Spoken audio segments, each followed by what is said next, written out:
Welcome to IMDb. I am Brenton, joined as always by Danielle. Hi! Thanks for joining us this week as we count up the IMDb's best movies of all time and discuss some of the greatest films you mightn't ever have seen. This week, rated as number 18 on the Internet Movie Database by millions of film lovers from around the world, is The Matrix.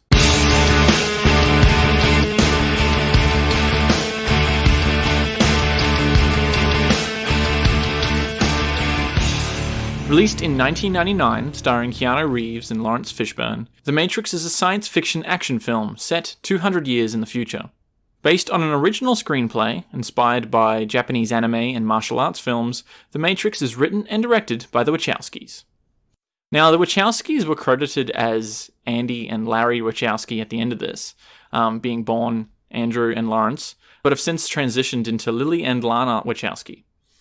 They have since also done Speed Racer, Cloud Atlas, and Jupiter Ascending. So that I wouldn't consider them very good directors at all. They haven't really made any other good movies, including the sequels to this, which both came out in 2003, Matrix Revolutions and Matrix Reloaded. Really? Yeah, they both came out a few months apart from each other, which is probably a terrible decision, 4 years after this first one. I was going to say, that's weird. Yeah. Yeah. I was just saying to you, it's interesting that they both felt like they wanted to transition. It makes sense for one of them, but for both of the brothers to transition into sisters is just an interesting choice. It is. I mean, regardless of whether or not they're good directors, I think good for them. And it's great because they are representing trans women and trans people in the film industry, and that's awesome. So cool. Good for them. Now, last week when we did Goodfellas, it was also rated number 18, and this one is rated 18 as well, and that is because the list has updated since last week. Avengers Endgame has dropped down to 20-something, as we had predicted that it would when we spoke about that in episode 14 or something. As it gets rated, being in cinemas for so long, it has dropped down, so we got more of an accurate number list now, if anyone actually cares. Do you reckon it's going to stay there? Or do you reckon it's going to keep going down? It might drop a few more places. It'll probably plateau at about 30, I reckon, in the 30s. It just fucked up our numbers for a few weeks there, that's all. Not that it's a bad movie or anything. I mean, I haven't seen it yet, but... No, every movie does that. Yeah, exactly. They always go up and then they plateau down a bit more. And we will be covering that, like we said, 6 months after it releases. That's usually how long we give for the new movies, which will be at the end of October.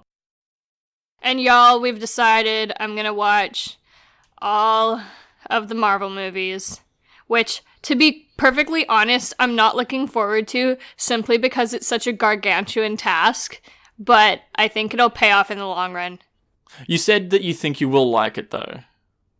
I will. It's just like I don't like the commitment of watching like fucking 72 hours of superhero movies. Just consider it like a TV series. There's 3 seasons of a TV series. Avengers Endgame is over 3 hours long. Oh, fuck off. Oh, fine. Next week, we are doing Seven Samurai from Akira Kurosawa from 1954. That is 3.5 hours long, that movie. I was like, we'll just knock it out. Nah. So we'll get to it when we get to it. I'm actually really looking forward to that one, though. I've heard very good things from his work and that movie in particular. So that's what we'll be doing next week. Now, to get into The Matrix. I am really excited to talk about this, and I want to just go over my initial impressions. Because this is the first time you've ever seen it, isn't it? Yes, and I sat down and I was watching it. What did I put down? My initial thoughts before we even turned on the movie. I'm like, it's an action movie, because I remember from when I was a little kid, because when did it come out? 2003? That was the sequels. This one came out in 1999. So I would have been 4. So people, like, when I was, like, 6, people would have been talking about it at school and stuff. And I just remember kids being like, "Wah, Matrix!" Yeah, it was very big. Yeah, that's all I remember about it. And I was like, apparently it's really green. So, like, I had no idea, right? I always remember the green filter, yeah, because it makes you feel sort of uncomfortable. Yep. One feels fake, which is the point. And maybe that's a reference to old computer monitors, because they used to have a green tinge to it. It doesn't really relate to computer monitors now, but they used to. So it kind of dates it. Yeah. It does. But it does make you feel like you're in, like, cyberspace, I guess. Yeah. So we started watching it, And I remember sitting down and in the first few minutes, I'm like, oh my God.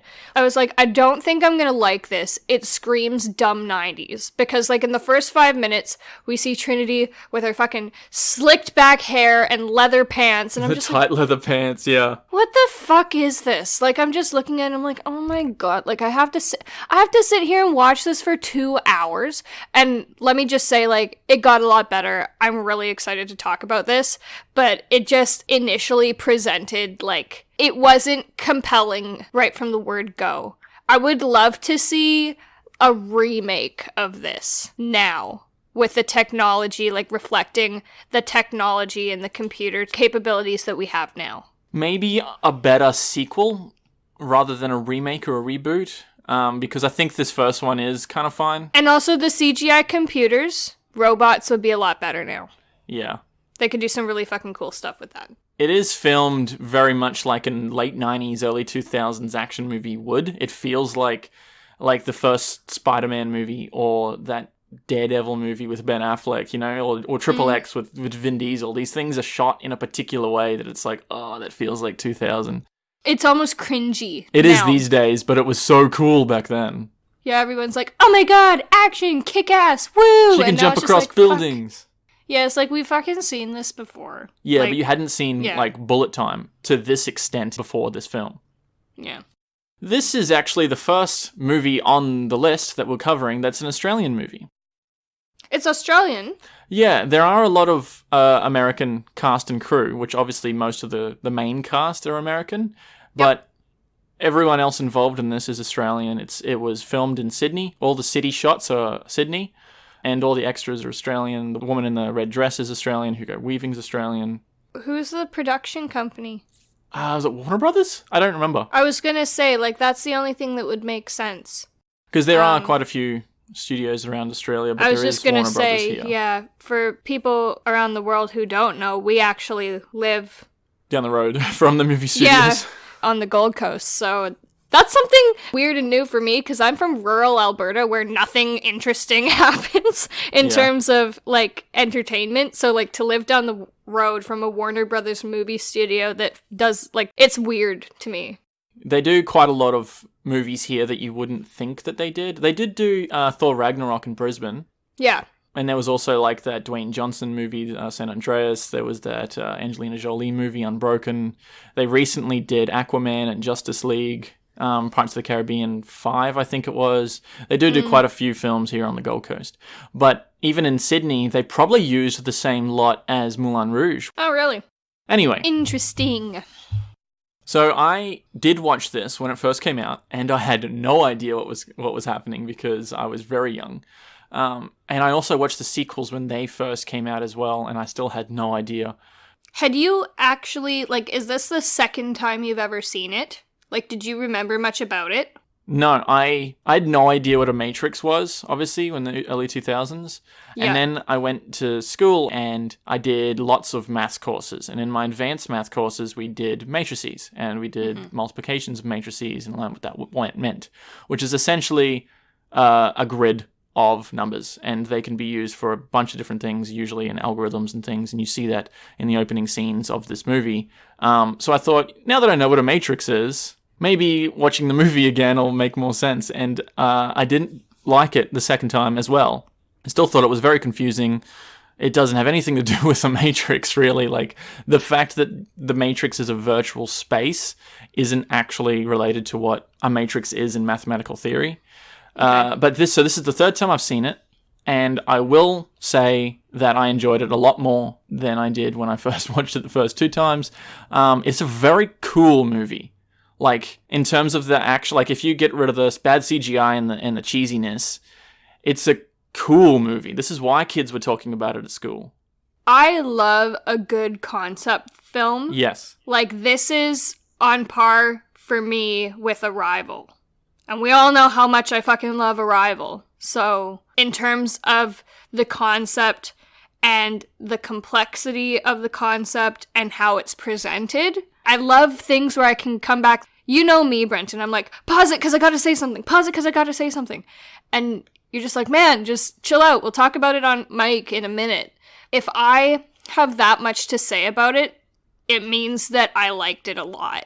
You know what I mean? And it's making me think about things. This reminds me of all those conversations we used to have about Harry Potter when you were reading the books. Yeah, I think it's more than that. The concept for this is actually massive. It's a lot bigger than it probably thought it was when it came out. I'm also a big fan of big concept movies, and they're the ones that I usually gravitate towards. Even if it is a bad movie, I like it just because it was trying to do something different. It's a thinker. Or it was trying to say something. Those high concept movies I very much like. So going forward, I'm just going to say blanket. It is a bit of a confusing movie, so I'd be surprised if you're listening to this without watching it. I would recommend watching it. And there's not exactly a big like twist at the end or anything like that. So as a blanket, I'm going to say this is your spoiler warning. If you haven't seen it, probably we're just going to go on and say spoilers because there's not really much else to say. And I just want to say, in terms of story, it wasn't fantastic. It was fine, but the concept makes up for it. It was kind of very cliche. It was, but the whole concept of it was very cool. Let me just try and wrap my head around what the story is. So, the world, 200 years in the future, has eroded into decay from war with the machines. Yeah, right? Because humans developed artificial intelligence and led to their demise. Yeah, I'm going to say that the computers became sentient because that, like... You can have an AI, but that doesn't mean that it can necessarily think for itself. You know what I mean? So they became sentient. There was a war between the computers and the machines. The machines basically won, and in the process, the Earth has become apocalyptic. Yes. So the machines are keeping the humans alive in this simulation, which I didn't realize last time I watched this. They're using them for a power source. As batteries. Yeah. I'm like, that's a bit fucked up. Interesting. Very interesting to talk about. It's a very interesting concept, and they'll literally farm humans and liquefy them to feed other humans, which they're using like body heat and electrical signals from brain chemistry and things like that to power themselves, to power the machines. See, that's very cool. Like, that's a very big idea. Yeah. And it's like, what? And I'm glad that they explain it as best as they can. Like, Neo is obviously the audience in this, and a lot of things are being explained to him because it's a new world to him. But there's no, like, narration. There's no, like, spoon-feeding you. It's done in a pretty good way. Can I just say, I like the way they did it because you're right, it didn't feel like that.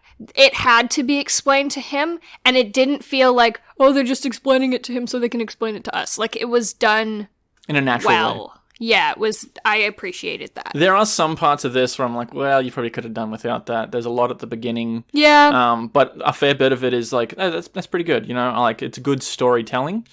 I don't know why they had that whole part at the beginning there with them putting the bug inside his belly button.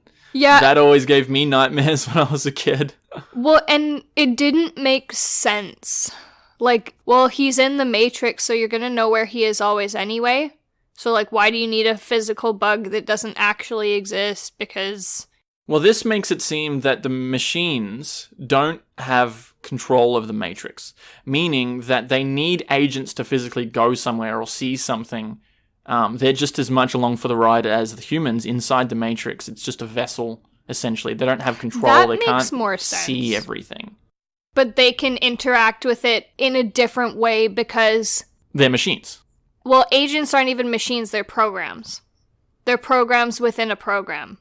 You know what I mean? So it's like, the way I'm thinking about it is, the Matrix is the internet, and you've got programs that run on the internet. You know what I mean? So Facebook, let's just say, is a program that runs on the internet, but it's independent of the internet. It can interact with it, it needs it to work. I think a better example would be something like Google, because they have so many different fingers and things, and you need a Google account to go into YouTube and that, and they track your location history and your web history, and it's using the internet to control all those things. It's a very good analogy. But the internet itself is its own entity. Yes. Like, it's its own thing that, like, people interact with through programs. Yeah, that's a great example. And to just go into it a little bit further, and to talk about the sentience of the machines, these agents are controlled by the machines. Machines have AI, agents are programs which I think are sentient also, meaning they can think for themselves. And something that really tipped that off to me was Agent Smith talking about he wanted to be out of the Matrix. You know what I mean? And the other agents came into that room after he was talking with Morpheus and said, you know, what are you doing? And he's like, nothing. You know what I mean? I think that might be explored a little bit more in the second one. I have no idea. Yeah, that was a weird scene. I don't know why they added that in there, because I didn't feel like it related to anything else in regards to that character. Yeah. And I just wanted to say too, I hate the way that guy talks, and I'm realizing the reason he speaks so weirdly is because he's a program. He's mimicking... Agent Smith, you're talking about? Yeah, he's mimicking being a human, being a person, but he's not, so that's why it feels weird and disconnected, because he's not. I think that's the way the actor's also doing it. I do like Hugo Weaving as an actor, and I love his voice. I actually do like it, because my first interaction with that and his voice was from Babe. Have you ever seen Babe? Mm-mm. The pig? Yeah. Yeah, who was he in that? He was Rex, the sheepdog. I watched that so much in the Really? 90s, that movie, yeah. And he also did Priscilla, Queen of the Desert just before this. Yep. Two very big Australian movies, Babe and Priscilla. And Very straight after different this, characters. Yeah. Straight after this, he did Lord of the Rings, he was Elrond. And he has a very similar tone and way that he's presenting that vocally as well as Agent Smith. I just found that in this particularly, he enunciated a little bit more strangely than a human usually would. You know what I mean? And I think how I'm interpreting that is that he's a computer, he's trying to talk like a person, he's not a person, so he's doing the best that... It's like Stephen Hawking's voice, you know what I mean? Okay, yeah. Kind of same interesting. thing. Yeah. This was kind of a second kickoff for Keanu Reeves' career. Because before this, he obviously did Bill and Ted's Excellent Adventure, those movies. He did Speed in 96, I think that came out. So he was a big actor. And then when they got this, he had a new character to become like him. That's him. That's Keanu Reeves, you know. And then there's a massive resurgence for Keanu Reeves again lately because of the John Wick trilogy. And even over the weekend at E3, he was in the new Cyberpunk 2077 trailer. He came out and everyone lost their minds. So Keanu Reeves has had 3 at least big points in his career over the last 20, 30 years, which is very interesting. Metamorphoses. Yeah, so it's what people know him for and what he's doing. Good for him. He seems very passionate about his job, and he seems like a very nice person. He's kind of weird guy. But that's actors. he's had a very interesting career. I just gotta say, Keanu Reeves, late 90s, early 2000s Keanu Reeves, I always thought he was so fucking hot. He's a little bit different looking now, but... Yeah, I don't like his long hair these days. We should definitely watch Speed. You haven't seen Speed, have you? No. That's prime Keanu, and Sandra Bullock's in there. Just to go back to the filters on this, did you notice that, we were talking about the green filter and it makes you sort of feel uncomfortable and fake. That green filter is only on when you're in the Matrix. And when you're outside the Matrix, there's a blue filter. So just from looking at the scene, you can sort of feel what's real and what's not. And that's subtle. It's a good subtle motif that they've put in there. Yeah, it's subtle enough that, it's subconscious. It is. You're saying that, did you notice? No, I didn't. But retrospectively, I can definitely pinpoint it. And that's good cinematography, because they've done it in such a way that it does exactly what they want it to do. And like you say, it makes you feel a little bit on edge and a little bit like something's not right. I can't put my finger on what it is, but it's something. You know what I mean? Yeah. You know, this role was going to go to Will Smith. Oh, I wouldn't have liked that at all. I think I kind of would have, because it would have had very similar Men in Black vibes from the first one. He had done, obviously, Men in Black, Independence Day, and Fresh Prince, obviously. I kind of would have liked it. And I think who was going to be... Lawrence Fishburne wasn't going to be Morpheus. It was going to be Val Kilmer or someone. So it would have been a bit of a reversal there. What, racially? Yeah. Okay. But I think I kind of would have liked that. It would have been an interesting take. A very different movie. But he went on... He thought it was too confusing when he read the script, so he went and did that Wild Wild West movie. Who? Will Smith. Okay. I think I've seen him in serious roles, and he does very well in comedic roles. I don't know how I would have liked him in this. I'm glad they went with Keanu. I think he's better at, like, being the badass a little bit. You think? I think he plays a bit of the dopey everyman. Where he's just like, I don't know what's going on. Whoa. Yeah, but it works. I don't know. Yeah. I wouldn't have liked Will Smith in this. Personal choice. Okay. I wanted to just, like, unpack some of the cool things that they bring up in this movie. Okay. One of the first ones being the idea that you can download or install memories. Or skills. Or skills, yeah. They show that in a very cool way when they go into the dojo and he's, like, learning... What are you doing? I'm just thinking, how many times would I have loved to have been able to do that? During your studies? Yeah. Yes! This whole textbook just download. Yeah, I know everything now. How perfect. What was that scene? There was a scene towards the end there where, was it Trinity? She's like, I need to know this, and they just download it. It was how to fly the helicopter. Fly a helicopter, yeah, that's right. That scene with the dojo, when I don't even remember the kid's name, he runs into, like, the mess hall, and he's like, Keanu's fighting Morpheus, and then they like, fuck, I gotta see this. And then they're just like, that scene's pretty cool, where they're just beating ass because he's learnt all these skills, and he's trying to figure out his jujitsu skills. He was like, oh my god, I know karate! Like, he's just like, it defies all logic that all of a sudden you're just like, I know everything. It does make sense, though. I'm just wondering if it's all just like electromagnetic waves, could we just see that happen in the future, like 100 years from now, if we could just delete? Probably, but the problem is we don't understand memory. No, we don't. Yet. We don't understand it even slightly today. We don't even really know where it's housed in the brain. We have really good guesses that it's That's like why in I the said like 100 years. But yeah, we're not close yet, but that would be cool. You might need some sort of technological implant sort of thing, like a USB port. Yeah, which they have, don't they, in this movie? They've got something the like thing in the that, back yeah. of their head. Yeah. This movie kind of feels a lot like an early 80s sci-fi movie, kind of like Alien. There's a lot of Alien things in there that it feels like, very much Terminator, with these humans versus machines kind of thing set in the future. 12 Monkeys, like, it's got this old sort of sci-fi feel to it, so maybe they were trying to, like, encompass those, but there's a lot of overlap, I feel. What do you think? Yeah, I do, because I'm thinking about, I haven't seen some of those, but I can get what you're going for. And there was a flavor that those took during that time. Yeah. And it's definitely portraying that. The whole, like, we gotta do high action and, like, cool, funky hip-hop music while we're doing the high action. And then, like, these kind of shots and angles and a lot of guns and a lot of, like, it's all there. Yeah.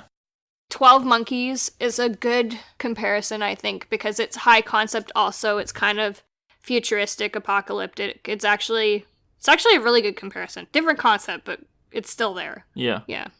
I think it would have been very, very out there, very radical sort of idea to us being all living in the simulation and we wouldn't even know about it, There's like little glitches in there that, like deja vu, that we might have problems, like people with telekinesis. That's also them hacking into the Matrix, But today, in 2019, this came out 20 years ago, the concept that we're living in a simulation is not actually that far-fetched.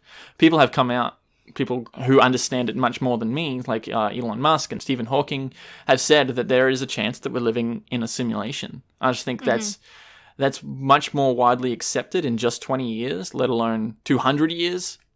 And the thing, too, think about computers are so much more powerful now than they were when this movie came out. Even in our lifetime, technology. Yeah, in, like, the technology that they're displaying. So it's a really strange thought because it's like, honestly, I think some of the stuff they're talking about, they had to dumb it down a bit for everybody to understand it, but it's not... I'd love to hear a computer scientist's take on that because I don't think it's actually very complicated, some of the stuff they were talking about. You know what I mean? Yeah. What they could do now with the technology that we have now, I think, would be much more impressive and we couldn't wrap our minds around in terms of what they'd be able to do. You know what I mean? If we were in a Matrix. Because we've essentially made AI, not sentient AI, but AI, based on algorithms and self-learning programs. If you speed that up, you could essentially make a very accurate simulation that learns and adapts and grows. You even see this in very complicated like video games and programs. And it's just a very cool idea. That are we living in a simulation? I was going to say, that said, hasn't it been proven that we're not? Yes, I remember reading an article. There was two main reasons there. I'm trying to think what the first one was. I don't remember as to proof as to why we're not actually living in a matrix. I remember the second one was complex numbers. Things that are like irrational numbers, like pi. And then even though pi is calculated using a formula and it is a tangible thing, it's still recurring forever. Now, if we were in a simulation, you wouldn't get that. It couldn't go on forever. It couldn't go on forever. You would eventually see it start to repeat if it were part of an algorithm. So it's weird that like the answer to the main question, are we living in a simulation? How do we know? The answer is irrational numbers, because you wouldn't be able to have the existence of an irrational number or the theory of it within a simulation. And it makes sense because computers have limitations. Yes. Right? Like even the most powerful ones, they will have, because they've calculated pi to millions of decimal places, you would eventually see it have some sort of pattern, and it doesn't. And that's just an example. There's obviously other irrational numbers out there. I'd love to see what happened, and I think they've probably started to do this, if a computer could design a computer. You know what I mean? Yeah. What was that study they did where two AIs were talking to each other and they found English too inefficient, frivolous, and inefficient? Yeah, so they developed their own language. Yeah. It's like, okay, unplug that. Well, it kind of went viral at the time because everyone thought they've shut it down because they don't want these AI communicating with each other. And so it wasn't actually that. I read the report on it, and it was they didn't know what they were saying, so it was kind of giving unuseful information because this is obviously like a study. Yeah. Well, why would we continue it running if it's not giving out good information? Like useful data. Yeah, it wasn't useful data.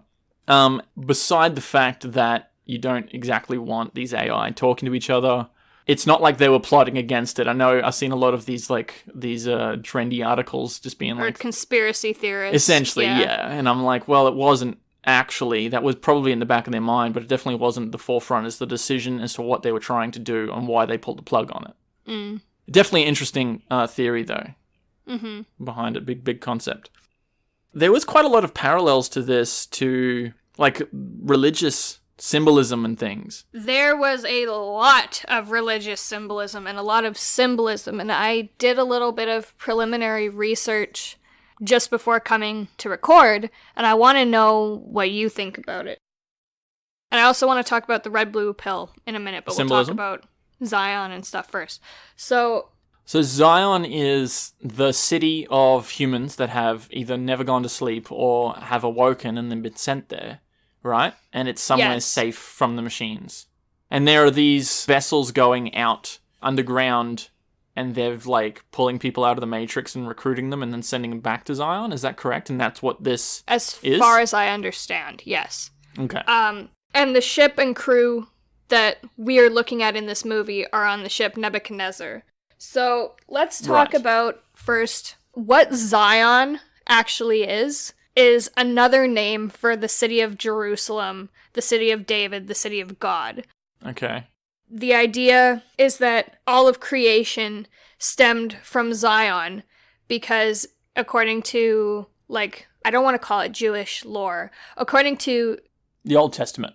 Yeah, and biblical information, Mount Zion is where God took the dust to create Adam. And so from there, all of creation was created from Zion. Okay, I was thinking that's where Adam and Eve went after they left Eden. No. Okay. And it's It's a place of intense, holy significance to all of the Abrahamic religions, so Christianity, Islam, and Judaism. We're looking at, in the context of the movie, Zion is a place for naturally made humans to go back to. It's their holy place again. So that makes a little more sense. There's obviously Neo being reflected as Jesus, I guess. He's the savior. Yep. He's the one, which is obviously an anagram for Neo. Oh, interesting. So let's look at, remember that episode of Rick and Morty where they're on the alien ship? Which one? And they're in a simulation. They're in a simulation, yes. They're the one in the simulation, and I'm pretty sure, isn't that the one where he's in the diner and stuff? There's a couple where he's in the simulation. There's the M. Night Shyamalan aliens, where the aliens are trying to get his recipe for, what was it again? The aliens are trying to get some sort of recipe off him. It's like dark matter or something. Yeah, it was like dark matter or something. And then there's one a couple of seasons later where he's in the prison and the aliens, different aliens, are trying to get his formula for interportal travels or something. Yeah. So there's a couple of simulation ones, but the first one is a very good explanation of what a simulation could look like with like AI and things running and learning. So it's like things are forming around you all the time. It's not like one big fully formed thing. Isn't there something like that in video games? Yes. Yeah. Some of the bigger games like Grand Theft Auto, it's very surprising how big that radius is because you can see things interacting in the distance. You can see planes and helicopters flying over, which is really cool. He explains it very well in Rick and Morty where he says it's like running on a treadmill where the things behind you are disappearing and the things are forming in front of you. Yes. What was the reason you brought that up? The point being, that's essentially what the Matrix is creating, right? Yes. I think the internet is a very good comparison, though, because everyone's plugged into the same one. Yes. So, disregarding the fact that we can interact with people, because that's a bit beyond my scope of comprehension and what I can explain, let's just think about it as, for a minute, that you're alone and you're running on this treadmill, okay? And the Matrix is creating this treadmill of reality around you. Yep. So, what the red pill allows you to do is it allows you to disconnect from that and step out and see the fact, oh my god, this is a treadmill. It gets rid of this, what I called a mind fog. The mind fog being that you're plugged into this treadmill and you can't see that it's a treadmill. So, do the pills actually have a point, or is it just a symbolism as which one would you select?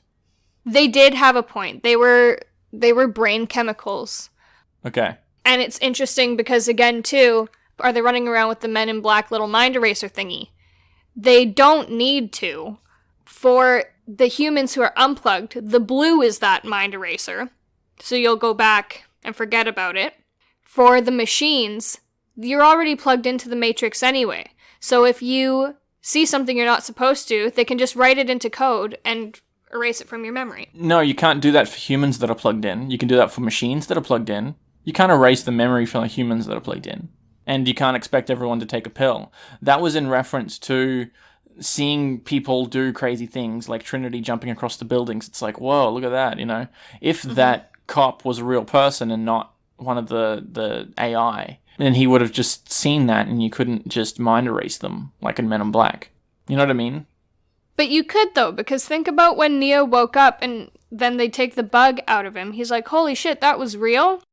They made him feel like it was a dream. They put a bug in him, though, in order to track him. You can't just track someone because they're plugged into the Matrix.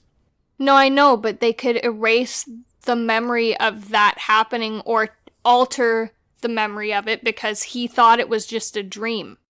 I think that's the same as saying drugging someone is like altering their memory. And it's like, no, you just drugged them. And now they can't remember what happened for the last 6 hours. You know what I mean? Just because you've got drunk and passed out doesn't mean you've actually altered your memory. You've just forgotten what happened quicker than you normally would.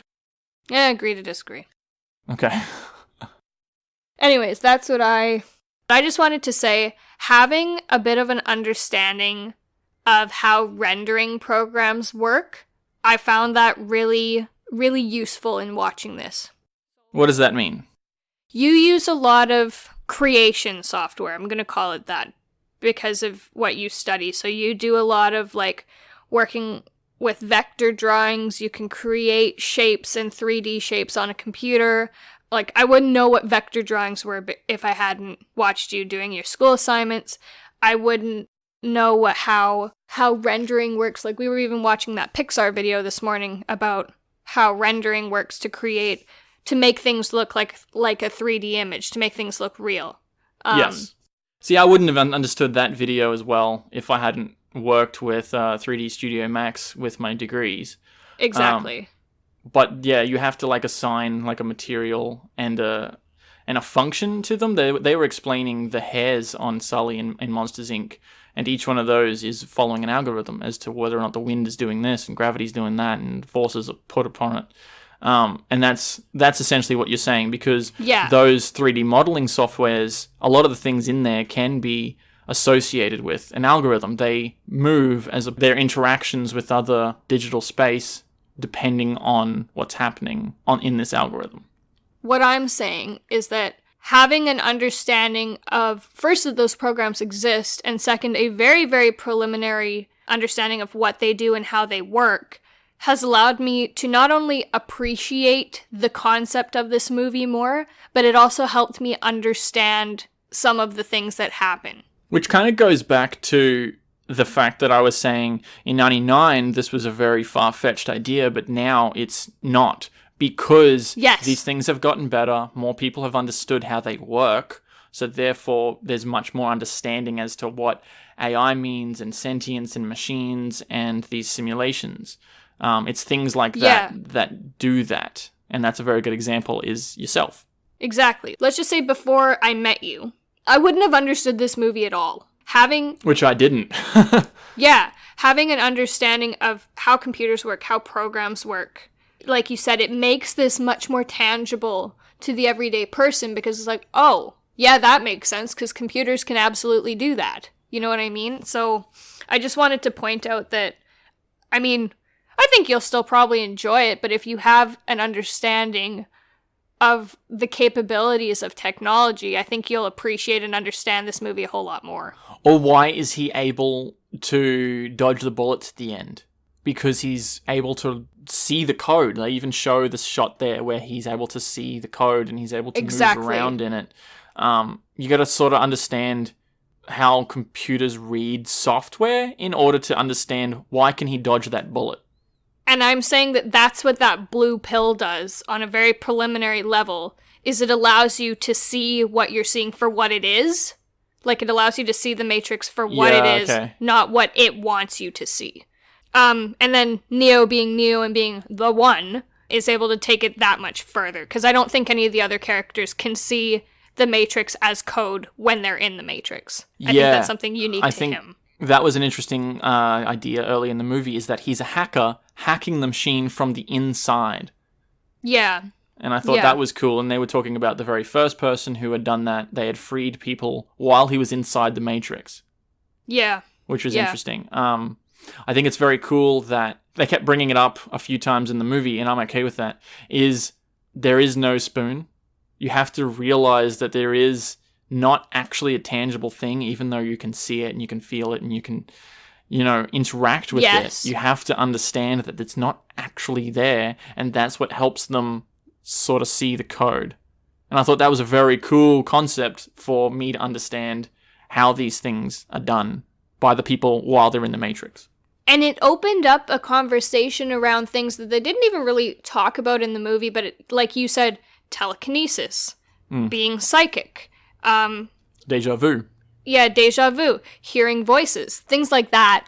That, like I said, they didn't really touch on it, but it's just saying that these are people who are able to see the Matrix for what it is a little bit more than everybody else, and that's why they're able to manipulate it. Yes. We didn't even talk about the Oracle. Which also is a very religious tie, isn't it? Oh, yes. So is she actually in the Matrix somewhere, like the first person, or is she come out of the Matrix and she's plugged in somewhere? I'm wondering if she is the first person. Interesting.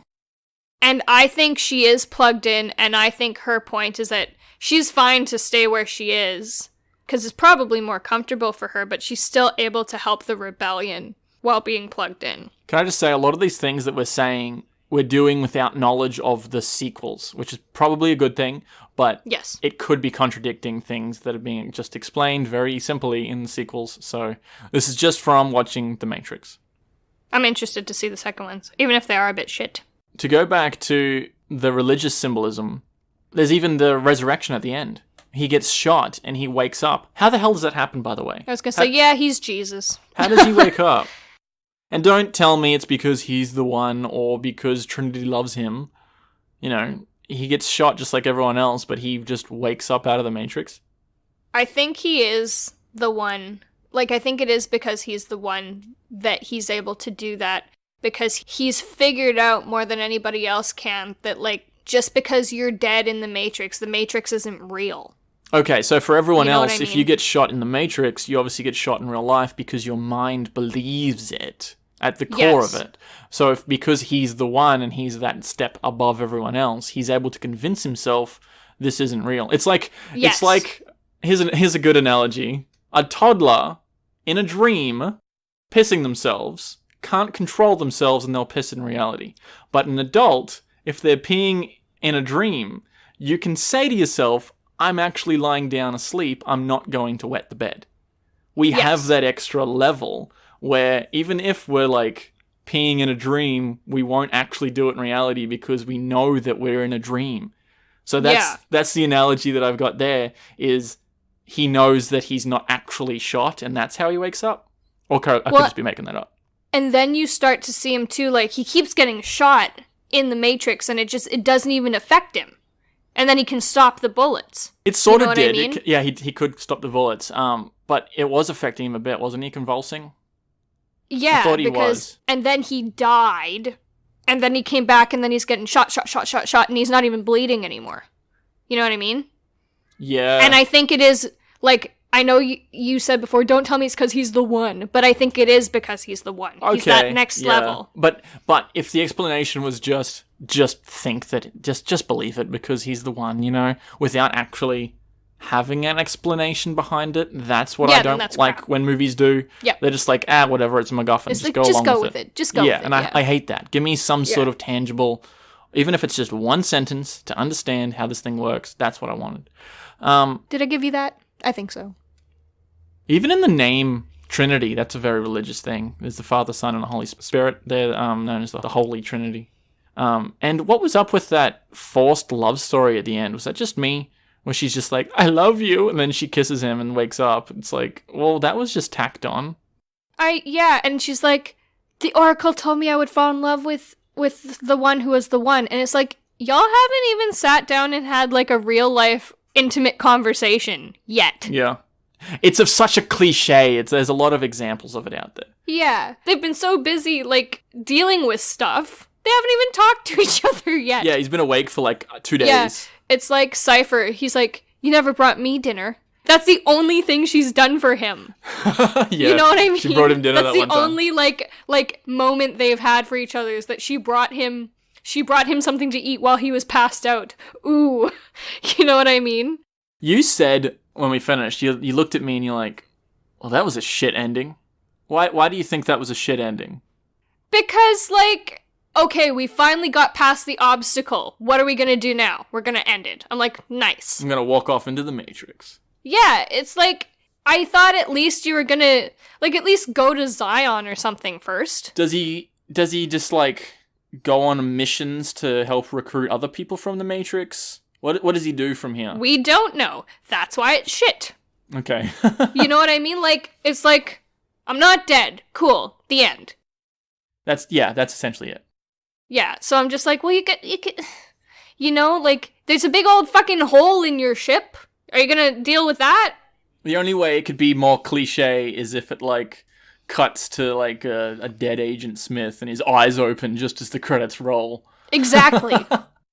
Yeah. There was a lot of things here where it was just hitting a lot of cliches.